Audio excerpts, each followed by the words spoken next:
Hello, friends and family. Uh, I know today is kind of gloomy.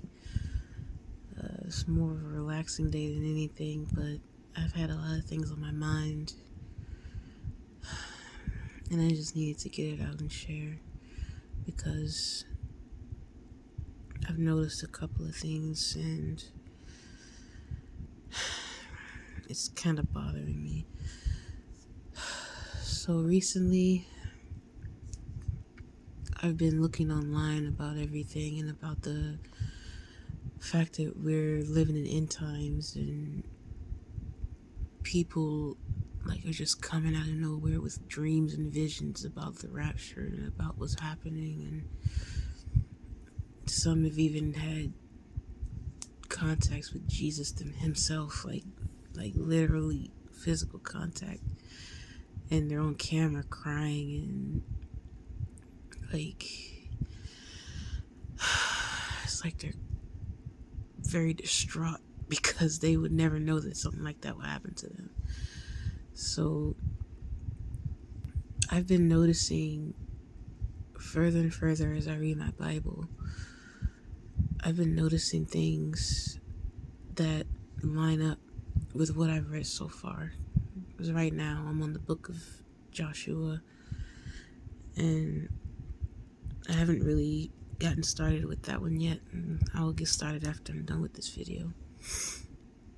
But some things that I have seen in the Bible, they do scare me a little bit, because people have come with quotes from different chapters about what you should look at or what you should see before the second coming, like the signs that should be noticed, the events that should take place, and most of those have happened despite what anybody says online.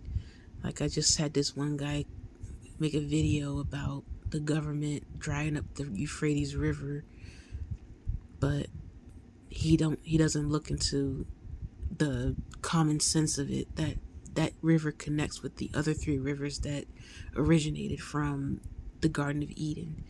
So all those other rivers are fine except the Euphrates, and you should know why. And it's because under that river are giants, are fallen angels that were supposed to wipe out a third of mankind when those chains are unleashed off of them. And what the Bible says about it is it's supposed to make way for them first, meaning they're supposed to have easy access, like, to the world after they've been unleashed. So the fact that that river has dried up in a short amount of time out of nowhere, that kind of opened eyes to a lot of people who actually believe in that stuff, who actually believe that we are in the end times. So there are other things, like what's going on in California, the floods, the earthquakes, like all of it, that line up with prophecy, and that's supposed to happen as well. It mentions earthquakes, it mentions famine, that's also going on in California. And what I've learned about California is that it's like a cesspool for wicked things, like fornication, for drugs, for violence, gangs, all this other stuff. So it makes sense why that part of the prophecy is taking place in California. But there are other places that have been affected by extreme weather, and what makes it weird is that some of those places are close to Maryland, like New York. They had snow that actually killed people. Like, you see people just lying dead in the street because they tried to make it home and they couldn't do it. And I'm just looking at everything that's happening, like even the so-called war that's going on. I don't know if that was because of distraction or to make a distraction for people, but when Jesus said that you will see wars and rumors of wars, the wars already happened. He said, kingdom will rise against kingdom, nations against nations.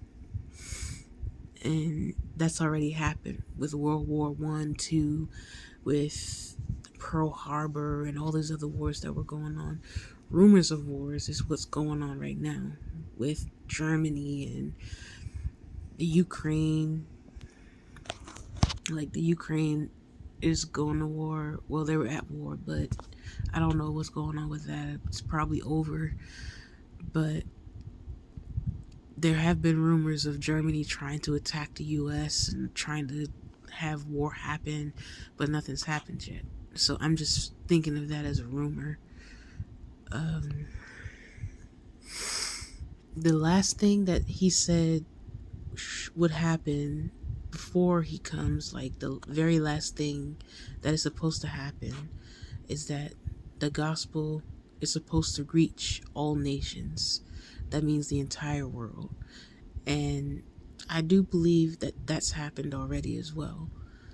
And we're just awaiting what's to come next. So basically what I'm saying is the internet has been used not just for sharing videos of people fighting or, people doing funny things. It's also been used as a tool to spread the gospel throughout the entire world. Like, if you were to post a video and you're popular, for say, you post a video about the gospel and you reading the Bible to everybody, that would reach millions of people in under a minute. And that's worldwide. So basically, I do believe that the gospel has reached all nations. Like he said, everything that he said that was supposed to happen before he comes has already happened. People been persecuted for their belief. People being arrested for praying, for reading the Bible in public, for even wearing a t-shirt that represents anything that has to do with Jesus or God. And I feel like people need to start taking this serious. People need to start, like, right now, turning themselves over, surrendering everything that binded them to wickedness, or anything that binded them to things that are wrong, things that shouldn't be done, things that are against God's standard that he set for us. How we live, what we drink, how we behave, and this isn't a time, it's not a time where people just put it off and think that they have more time to do this, or they don't want to do it yet because they don't feel like they're ready. And I tell this to my boyfriend because he told me the same thing. You don't have to be a certain way to turn to your first love. You're supposed to return to your first love. You're not supposed to say, okay, wait until I do this, or wait until I get that straight, or wait until my life goes this way and then I'll do it. No, because we don't got time. The lifeline is like literally at your feet, and all you have to do is like pick it up. It's like, because I heard this scenario. Say like you're jumping out of an airplane and you have on a parachute. You're not gonna say, wait, I'm gonna wait until I see if somebody else will come along with a parachute and save me, or I'll wait until I get my sight set on something and then I'll pull a string. No, you're gonna want to pull that string right away. And it's the same concept. Don't put it off to the side. Don't procrastinate or delay it, because time is basically run out. And I encourage people not to listen to anybody who calls themselves an ambassador or a preacher or a man or woman of God, and they say things that don't line up, or they tell you the truth about the Bible, but at the end they want you to pay for it. Like they try to put their cash app on their videos and telling people to sow a $10 seed or make a something offering. Don't listen to those people, because the only thing that they care about is money, and those are false prophets, and the Bible has warned about them as well, including people who try to misguide other people from events that are obviously happening right now, that are in the Bible as well, that was prophesied 2,000 years ago, or more than 2,000 years ago. And there is a rise in that type of behavior, which is also in the Bible. People who talk about like messages and then putting it in their own perspective, or say, for example, the LGBTQ community. I have nothing against those people. I have nothing against them. Whatever life that they choose to live, that's fine. But the Bible has warned about that as well. And it's called sexual immorality. And it's not me judging. It's not me, putting myself in a position that makes it seem like I'm higher than everybody else. No. I have cousins who are that way, and I love them to death. I love them with all my heart. And whatever life that they have, or whatever life that they choose for themselves, it's none of my business. I stay out of it. But I am going to say, and not many people like it, but it's something that the world has to hear. I'm just going to say that everything like the LGBTQ community does not belong in the church. And I say that because the Bible mentions it and calls it an abomination in God's eyes. And there's a story about Sodom and Gomorrah, it's a city. They had this type of things go on in that city for a while, and it angered God to the point where he set fire to the entire city. Brimstone, sulfur, fire. It's like burning flames throughout the entire city. Nothing survived. Nobody survived. They got extremely punished because of their behavior. And like I said, I'm not against anybody who's homosexual, well, yeah, bisexual, anything like that. And it's just, I worry about their salvation. I worry about what they're going to go through once everything is done. Once Jesus comes back, once the earth is to be judged, the final judgment, I just worry, because I love everybody. I love humanity, despite the decisions that they make. And it's just sad to me, because I know most people won't listen.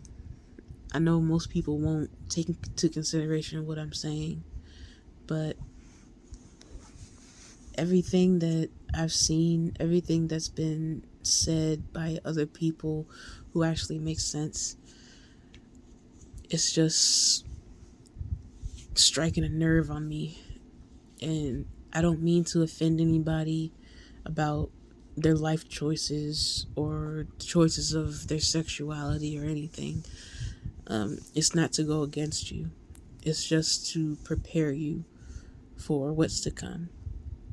And since I love you, I'm saying this. If I didn't, I would keep it to myself, and I would just toss it over my shoulder like it's nothing.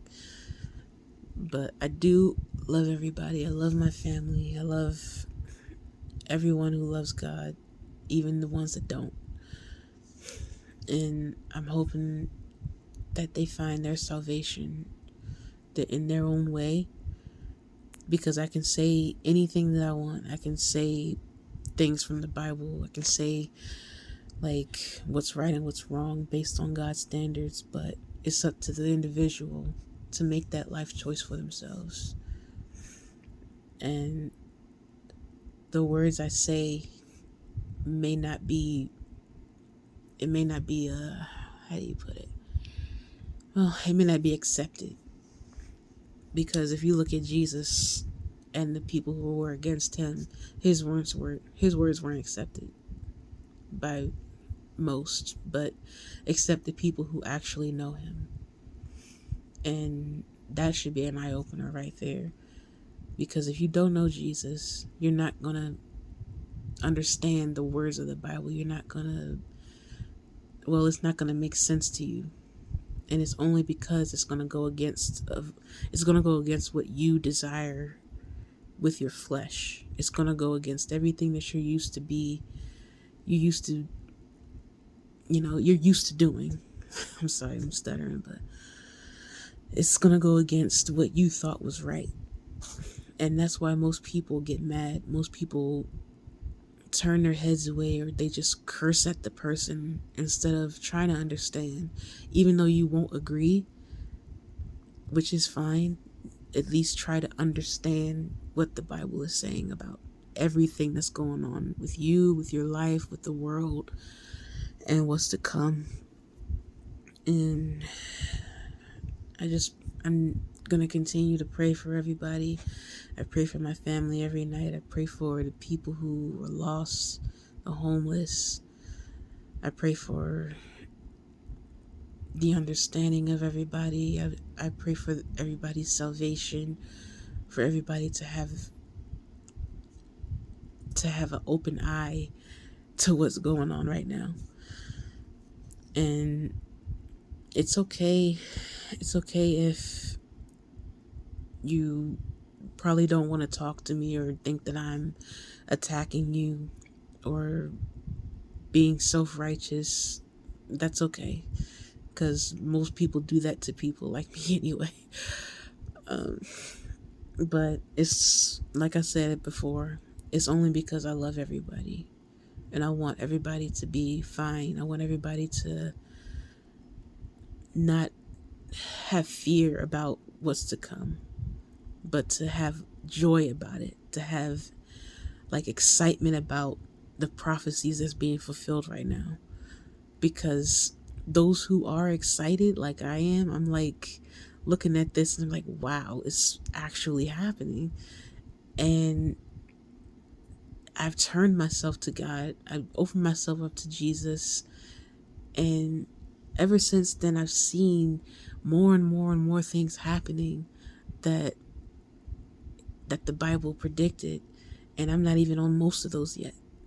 I just see, like, coincidentally, things just pop up on my Facebook page about things that I had questions of. And it's weird. It's so weird because I would think it in my head. I would be like, okay, what am I looking at? What's going to happen next? What has already happened?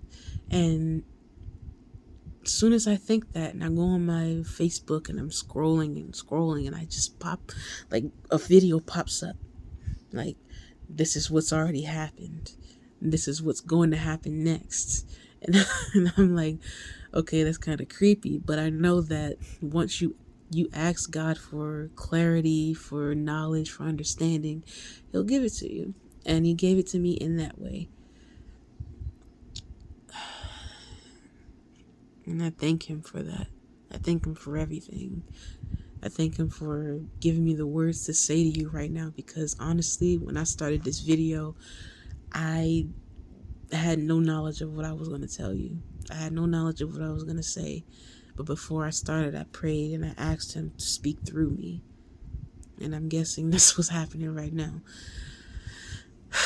So I'm just going to continue to pray. I'm going to pray for my family. I'm going to pray for everybody else that's on Facebook, that's my friends. Sorry if I didn't know half of you, but I do consider everybody family. I do consider everybody a part of my life because we all live on the same planet. We all were made from God. We all are supposed to be one. Like, we're supposed to love each other. We're supposed to unite as one, as a people. And I do appreciate whoever listens, whoever shares. And I'm not really asking for like like people who come on this Facebook and they say, "Oh, you're just doing it for." I'm not asking for views. I'm not asking for donation or nothing. The gospel is free from me. If you want to hear it, I'll tell you, but I'm not going to charge you for it. So I love everybody. I'm going to pray for everybody. I'm going to continue to pray for you. And that's it.